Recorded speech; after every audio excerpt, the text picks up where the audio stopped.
It's your boy, Champ2peezy, live from Champ4 Studios, You already know, back with another top 5 wrestlers of all time. I don't care what you say, I don't care what he say, I don't care what she say, I don't care what they say. It's all about what I say, and what I say goes. And right now, I'm going to give you the real top 5 wrestlers of all time. Now, I'm talking impact in wrestling. I'm talking about character.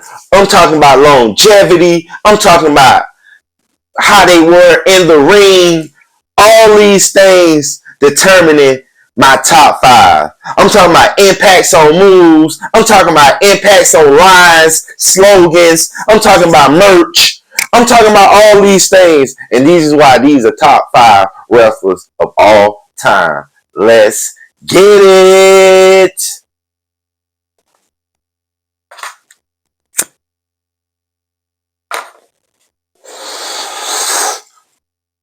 I need y'all to like, share, and subscribe.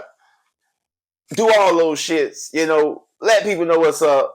Keep following your boy. Keep rocking with your boy. We dropping new content every week. We ain't playing. You can go check out the Vibing with Champ2peezy playlist. You can go check out the Champ2peezy music playlist. You can check out the Live from Champ4 Studios production playlist. And you can keep on going. Keep on going. Now let's get into this top 5 with number 5. And number 5 is The Undertaker. The dead man himself. The Undertaker for sure on any top list when it comes to wrestling, man. Top 5, number 5, The Undertaker. Man, this boy got a good 30-year span doing his thing. Before he was the Undertaker, dead man Mark Calloway, he came on over to WWF and he ran with that Undertaker character and he ain't never looked back. He done flipped it and switched the Undertaker character so many times. The dead man, the badass. Like, boy, this dude is the one, man. Not the 2. But on this list, he number 5. Crazy enough. But listen, Undertaker is that dude, bro. Like, in the wrestling community, he's respected. He's looked at like the judge. Like, wrestlers going to him and his word is Bible at this point, bro. If he tell you it's wrong, it's wrong. If he ain't with it, it ain't happening. The dead man is that dude, man. I don't care who you is, you finna respect the dead man. You might have been above him, but still behind them curtains, you knew that he was the guy. Dead man has to be on this list, man. Has to be on this list, man. Your boy sold merch. Your boy had the crazy moveset, the walk the ropes. You was like, what in the hell is somebody that big doing that? Undertaker was flying over the ropes on your ass, like, huh? Boy had moves now. Your boy had moves. Your boy was leaping over there, be like, huh? Alright. Play with Undertaker. And that boy clothesline was even next level. The boy was jumping with his clotheslines. Like, we was like, who in the hell is this joker off the chain? The dead man. And then when they introduced Mankind in the dead man's rivalry, that be on so many top lists. The dead man versus goddamn Mankind, boiler room brawls, casket matches, and the infamous Hell in the Cell that's on my top 5 matches of all time. Mankind versus Undertaker Hell in the Cell match. Oh my gosh. Go on over to Chillax with Champ2peezy IG and watch my breakdown of that match, and it is ridiculous. That is a classic match. I don't care what you say. Mankind is an honorary mention of top wrestlers of all time. He ain't make this top 5 list, but he's definitely an honorary mention. Mankind was that dude. Cactus Jack, Mick Foley, whatever you want to call him. Number 5, Undertaker. Now, number 4. I was going back and forth with this one here. I gotta take a sip on that one. Shout out to the hood store with the hood cups of ice. We already know what time it is. But anyways, number 4, I was going back and forth with because I thought it could have been 2 people. Like both of these guys, I had to be on my list. My top 2 is already solid. When it came to 3 and 4, I thought about it. And I nudged these people above Undertaker for certain little things. But I couldn't figure out who I was going to put 3 and who I was going to put 4. It's like, damn, who I'm finna do. Even right now, as I'm making it, I already made my pick, but I'm still kind of debating with myself. Like, should that really be?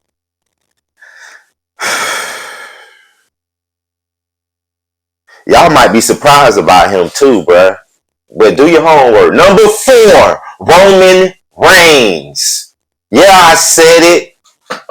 Roman Reigns, my tribal chief. Hey, what this dude did is insane. His impact on the wrestling community is insane. Like what he has done for wrestling is next level. He did something a lot of these guys, he took them to the all-time highest level. And then he did it when he was there, COVID, no fans. These boys still rocking. People missing episodes and shows and all this stuff. No, WWE still here every Monday. Still putting on shows, pay-per-views. Roman Reigns was the leader of that jump too, boy. Everybody started stealing what they did. The NBA bubble started stealing their shit and all that with their fans from wrestling. Roman Reigns was the guy. They have now signed with TKO. Roman Reigns was the guy during the era they signed with this. Man, go do your homework on what's going on during the Roman Reigns era. I remember it was a time when his entrance was the most wrestling viewed video on YouTube. The Roman Reigns bloodline entrance. Man, nobody ain't messing with him. He's selling hella merch. They put the belt on him for about 3-4 years. They could have kept it going. They just got so much talent in WWE where they had to like, man, come on, man, we gotta let other people get these belts. We gotta lift up. This is how good he is in the era where the belts switch hands every 2 or 3 days. These dudes don't be holding the belts long in today's era. Roman Reigns was able to hold that mug for 3-4 years straight, boy. No issues. You better acknowledge him. I'm here too, though. I got you, bruh. Roman Reigns number 4. I don't care what you say about it. It's the truth. Believe that. Number 3.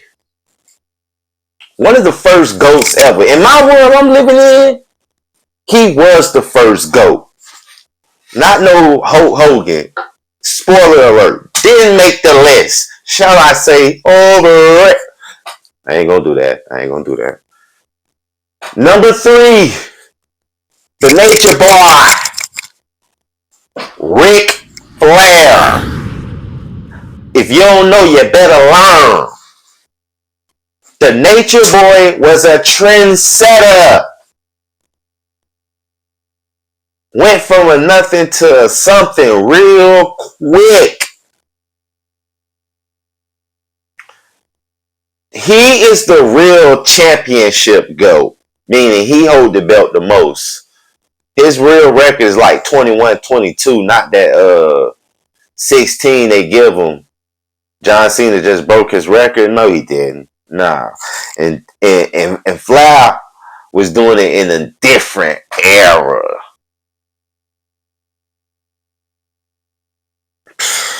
Man, the Nature Boy got so many lines. He showed people how to stunt. Rolexes, diamond, jet flying, goddamn stunting, bro. Jit was flirting with ladies live on air. Best believe he was taking them to the telly. Flair was that dude, bro. My pops had a goddamn homeboy, bro, from the hood, a real street nigga. Who will ride by Ric Flair though, dog. Bro will ride by Ric Flair. He was a real street nigga too, bro. Like this wasn't no punk, bro. Like Jit, but Jit a ride by Flair, cause Flair was that dude, bro. Niggas in the hood respected Ric Flair, bro. That's how hard his impact was, bro. Especially here in Florida. Cause he was on that back in the day, you know, wrestling was very territorial shit. And WCW and NWA and all that kind of stuff was a Georgia, Florida type of promotion, boy. So people grew up on Flair, and I grew up on Flair. And he was one of the first GOATs for sure. So I notched him past Roman on that tip. But I think Roman impact is insane because that what he did and the money wise and the numbers, and you just got to get into those numbers on Roman that put him, like I can easily put Roman 3 on some real talk, but I'm giving it to Nature Boy, Ric Flair, number 3, boy. Number 3 for sure, gotta be. Hard choice, but the Nature Boy is that dude. Move set, insane. The infamous walk. The walk was the funniest thing alive, bro, for a time. People still do his turnbuckle whip thing when you get thrown to the turnbuckle and flip over. Like, Flair had so much little shit, like, the way he look at you, the figure 4 leg lock, like, bro, he put all this stuff on the map, bro. Bro had simple moves, the knee drop, but it's the way he did them, boy. Bro would come up and drop that knee on you, ha! Bro made it look so pretty, no homo, pause. But, bro, Flair was that dude, man, I'm trying to tell you. Ric Flair, number 3. Greatest wrestler all time. I don't care what you. Number 2. Now my top 2 is kind of solidified as soon as I thought about this list. Off rip, I already knew who the top 2 was, to be honest.